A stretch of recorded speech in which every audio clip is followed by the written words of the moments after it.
Hello load once, ഇന്ന് നമ്മുടെ ലൈഫിൽ ഒരു ഇമ്പോർട്ടൻ്റ് ഡേ ആണ്. നമ്മൾ ഫാമിലി ആയിട്ട് ഫസ്റ്റ് ഇൻ്റർനാഷണൽ ട്രിപ്പ് പോവുകയാണ്. അപ്പോൾ രാവിലെ തന്നെ യമ്മുവിനെ കുത്തിപ്പോക്കാനുള്ള ശ്രമത്തിലാണ്. കാരണം 10:15 ഫ്ലൈറ്റ്. നമ്മൾ നേരത്തെ ചെക്ക് ഇൻ ചെയ്യണം. ഇൻ്റർനാഷണലാണ്, 3 hour വേണം.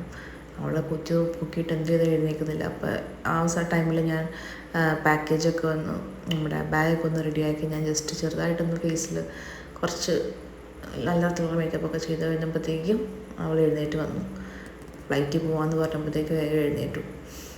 അങ്ങനെ അവളെ റെഡിയാക്കി ഞങ്ങൾ ഊബറിൽ വെയിറ്റ് ചെയ്യുമായിരുന്നു. ഊബർ ചെറിയ ഡിലേ ഉണ്ടായിരുന്നു, എന്തോ ലൊക്കേഷൻ എന്തോ ചെറിയ ചേഞ്ച് വന്നു. അപ്പോൾ നമ്മൾ വേഗം തന്നെ ബാക്കിയെല്ലാം കറക്റ്റാക്കി ലഗേജൊക്കെ വേഗം പെട്ടെന്ന് ഇറങ്ങാൻ പാകത്തിന് എടുത്തു വെച്ചു. അങ്ങനെ നമ്മുടെ വണ്ടി വന്നു. തുടക്കം തന്നെ രാടി ചെയ്യുമ്പോൾ തന്നെ നല്ല കളിയായിരുന്നു വണ്ടിയിലിരുന്ന്. അപ്പോൾ ഞാൻ കരുതി ഉറക്കമൊക്കെ പോയി ഫുള്ള് ഫ്ലൈറ്റിൽ പോകാനുള്ള ഒരു തോന്നലിരിക്കുമെന്ന് വിചാരിച്ചുകൊണ്ടിരുന്നു. പക്ഷേ നമ്മളിങ്ങനെ ഫ്ലൈറ്റ് എയർപോർട്ട് എത്താറാകുമ്പോഴത്തേക്കും ഇവള് പയ്യെ എൻ്റെ അടുത്തേക്ക് വരണം എന്ന് പറഞ്ഞുകൊണ്ട് ഇരുന്നു. മെത്ത് കയറിയപ്പോൾ തന്നെ ഉടനെ തന്നെ ഉറങ്ങിയും പോയി. കാരണം ഇന്നലെ രാത്രി തലേദിവസം രാത്രി ക്ഷീണം ഉണ്ടായിരുന്നു. അപ്പോൾ മേത്ത് കയറി ഉടനെ തന്നെ ഉറങ്ങി.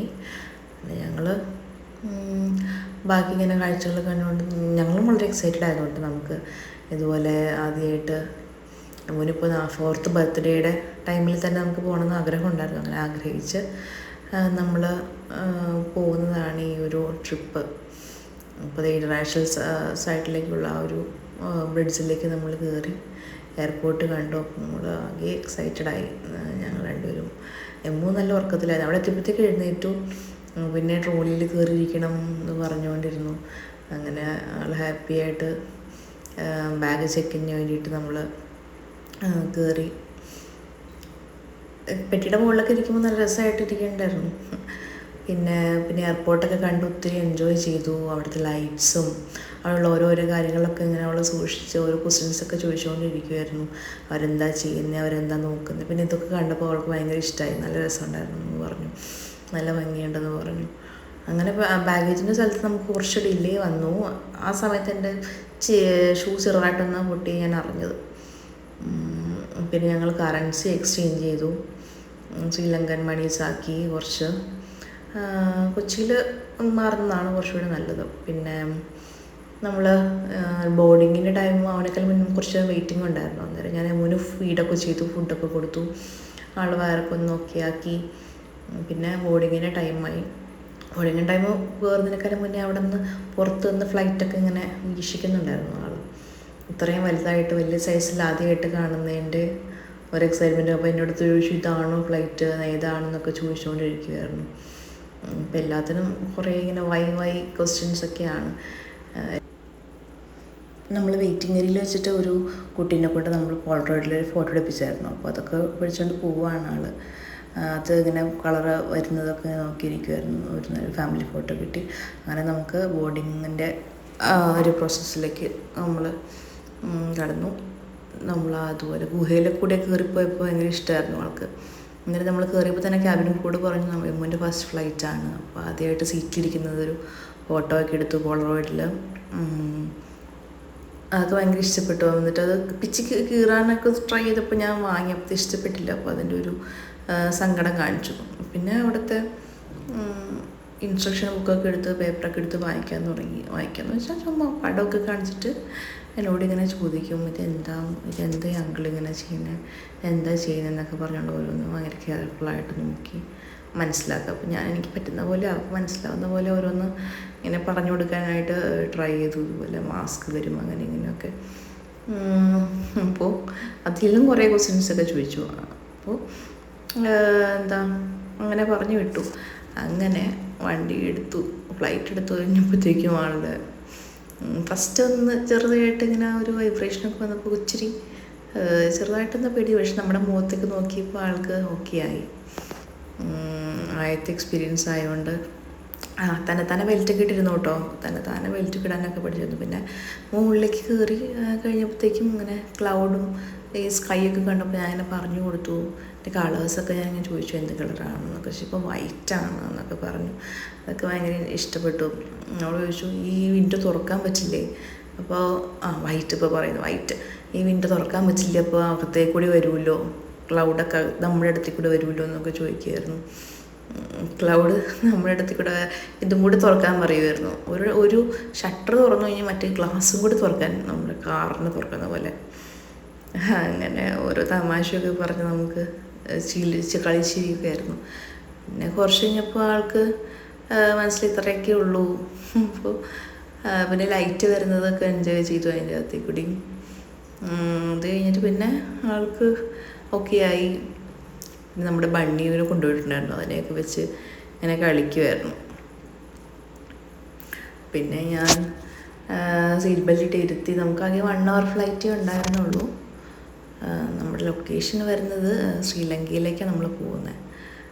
അപ്പോൾ അധികം ദൂരമില്ല. അപ്പോൾ നമ്മൾ ഓൾമോസ്റ്റ് ലാൻഡിങ്ങിൻ്റെ ഒക്കെ ടൈം വളരെ പെട്ടെന്ന് തന്നെയായി. നമ്മളിങ്ങനെ ഇവളുടെ ഫേസിൽ എക്സ്പ്രഷൻസ് വരുന്നതും പോകുന്നതൊക്കെ നോക്കി ഇരുന്നപ്പോഴത്തേക്കും നമ്മുടെ ടൈം പോയത് അറിഞ്ഞതേ ഇല്ല.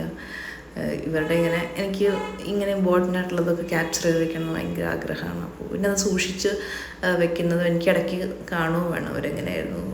പിന്നെ അവൾ കുറച്ച് കഴിഞ്ഞപ്പോൾ വീട്ടിലിരിക്കുന്ന കളിക്കുന്ന പോലെയൊക്കെ ഇത് കളിക്കാൻ തുടങ്ങി. ഫ്ലൈറ്റിലാണെന്നുള്ള കാര്യം അങ്ങ് മറന്നു. പിന്നെ ലാൻഡിങ്ങിൻ്റെ ടൈമായപ്പോൾ പിന്നെ തിരിച്ചും ചെറിയൊരു ഒരു മുമ്പിലൊക്കെ വന്നപ്പോൾ ചെറുതായിട്ടൊന്ന് ആളൊന്ന് ഇങ്ങനെ കാണിച്ചു. പക്ഷെ അപ്പം തന്നെ ഓക്കെ ആയി. നമ്മൾ ഫേസ് കാണുമ്പോൾ നമ്മൾ വളരെ കൂളായിട്ടിരിക്കുന്ന കാണുമ്പോൾ അവൾക്ക് മനസ്സിലായത് ഇത്രയൊക്കെയുള്ളൂ, വേറെ പ്രശ്നമൊന്നുമില്ല എന്ന് മനസ്സിലാക്കി. പിന്നെ ആൾ എൻജോയ് ചെയ്തു അതൊക്കെ. നമുക്കിങ്ങനെ അവളുടെ ഫേസ് കണ്ടുകൊണ്ടിരിക്കാൻ തന്നെ നമ്മൾ സ്ട്രെസ്സായിരുന്നു. ഇങ്ങനെ ഓരോ എക്സ്പ്രഷൻസൊക്കെ കാണുമ്പോൾ നമുക്ക് ഭയങ്കര കൗതുകമായിരുന്നു. ഇത്ര കുഞ്ഞിതായിരിക്കും. പിന്നെ എനിക്കൊക്കെ ഞാനൊരു 20+ ഏജ് ആയപ്പോഴാണ് എനിക്ക് ഫസ്റ്റ് ഫ്ലൈറ്റ് കയറാൻ പറ്റിയത്. ഇവിടെ ചെറിയ പ്രായത്തിൽ തന്നെ കയറാൻ പറ്റുന്ന ഒരു ഭാഗ്യം. അങ്ങനെ നമ്മൾ ലാൻഡ് ചെയ്തു. ശ്രീലങ്കൻ എയർലൈൻസ് ആയിരുന്നു. നമുക്ക് അവിടെ നിന്ന് ഷട്ടിൽ ബസ് ഉണ്ടായിരുന്നു. അതിന് ശേഷം നമ്മൾ ശ്രീലങ്കയിലെത്തിയപ്പോൾ ഒരു സൈഡ് വല്ലതും ഉണ്ടായിരുന്നല്ലോ ഡ്യൂട്ടി ഫ്രീയിലേക്ക് ഒന്ന് വെക്കേഷൻ ചില്ല് ചെയ്യാനായിട്ട് ഹസ്ബൻഡിന്. അങ്ങനെ അവൾക്കും കുറച്ച് ചോക്ലേറ്റ്സൊക്കെ വാങ്ങി മേടിപ്പിച്ചു. അങ്ങനെ നമ്മുടെ സജാത്ത് വന്നിട്ടുണ്ടായിരുന്നു നമ്മളെ പിക്ക് ചെയ്യാനായിട്ട്.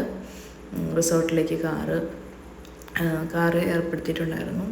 ആക്ച്വലി എൻ്റെ ഫ്രണ്ടിൻ്റെ റിസോർട്ടിലേക്കാണ് പോകുന്നത്. അവിടെ എല്ലാ അറേഞ്ച്മെൻറ്റ്സും ചെയ്തിട്ടുണ്ടായിരുന്നു. അപ്പോൾ നമ്മളിതുപോലെ കാറിൽ അതുവഴി പോവുകയാണ്. പിന്നെ ഈ റോഡ് സൈഡിലൊക്കെ ആനയുണ്ട്. എമ്മൂന് ആനേനെ ഭയങ്കര ഇഷ്ടം. അപ്പോൾ ആനേനെ കാണണം എന്ന് പറഞ്ഞപ്പോൾ സജാത്ത് ഈ ഒരു വഴി തിരഞ്ഞെടുത്തതാണ് നമുക്ക് പോകാനായിട്ട്. അപ്പോൾ നമുക്ക് ഒത്തിരി ആനേനെ കാണാൻ പറ്റി. അപ്പോൾ ലൈവായിട്ട് ആനേനൊക്കെ കണ്ടു. അങ്ങനെ നമ്മൾ പിന്നെയും പോവാണ്. ഈ ശ്രീലങ്ക എന്ന് പറയുന്നത് നമുക്കൊരു വൈൽഡ് ലൈഫ് ഒരു ഏരിയ ആണ്. ഇതുപോലെ ഇങ്ങനെ കാറിൽ പോയിക്കൊണ്ടിരിക്കുമ്പോൾ നമ്മൾ പിന്നെയും അവിടെ ഒരു ലൈറ്റായിട്ടൊരു ആനേനെ കണ്ടതായി. അപ്പം ഇങ്ങനെ കാണാൻ പറ്റും. റോഡ് സൈഡിലൊക്കെ വന്ന് നിൽക്കുക. അപ്പോൾ നമ്മൾ ആരും മൈൻഡ് പോലും ചെയ്യില്ല ആനേനെ. ഇത്രയും അടുത്തൊക്കെ വന്ന് നിൽക്കുന്നത് നമുക്ക് ഭയങ്കര കൗതുകമായിരിക്കും ഇങ്ങനെ കാണുമ്പോൾ. നമ്മൾ ഇത് ഇത്രയും എക്സ്പീരിയൻസ് ചെയ്തിട്ടില്ലല്ലോ, ഇത്ര ക്ലോസ് ആയിട്ട് ചുമ്മാ റോഡ് സൈഡിൽ വന്ന് നിൽക്കുന്നു. നമുക്ക് ഞങ്ങളെല്ലാവരും വളരെ എക്സൈറ്റഡായി ഇത് കണ്ടപ്പോൾ. നല്ല രസമുണ്ടായിരുന്നു. നല്ലൊരു വൈൽഡ് ലൈഫ് എക്സ്പ്ലോർ ചെയ്യാൻ പറ്റി. അങ്ങനെ നല്ലൊരു യാത്രയായിരുന്നു. അങ്ങനെ റിസോർട്ടിൽ നമ്മൾ നൈറ്റ് ആയപ്പോഴേക്കുമാണ് നമ്മൾ എത്തിയത്. ഇതാണ് നമ്മൾ പാഡി വേ റിസോർട്ട്. എൻ്റെ ഫ്രണ്ട് സബ്രസിൻ്റെയാണ് ഈ റിസോർട്ട്. അടിപൊളിയായിട്ടുള്ളൊരു റിസോർട്ടാണ്. ഒരു റെസ്റ്റോറൻ്റാണിത്. നമ്മൾ ഈ സ്റ്റെപ്പ് കയറിയിട്ടാണ് നമ്മുടെ റൂമിലേക്ക് എത്തുന്നത്. അപ്പോൾ ഞാൻ ജസ്റ്റ് ഒരു വ്യൂ എടുക്കാനായിട്ട് മുകളിൽ നിന്ന് താഴത്തേക്ക് നടക്കുന്നതാണ് കണ്ടത്. ആക്ച്വലി ഈ സ്റ്റെപ്പ് കയറിയിട്ട് നമ്മൾ മുകളിൽ 201 ആയിരുന്നു നമ്മുടെ റൂം നമ്പർ. നല്ല അടിപൊളി റിസോർട്ടാണ് പാഡി വേ. നമുക്ക് എന്താ പറയുക, നമുക്ക് വേണ്ട എല്ലാ സൗകര്യങ്ങളും അവിടെ ചെയ്തു തന്നിട്ടുണ്ടായിരുന്നു. സ്പെഷ്യൽ താങ്ക്സ് ടു സബ്രസ്. ബാക്കി വിശേഷങ്ങളായിട്ട് അടുത്ത വീഡിയോയിൽ കാണാം. Okay, by.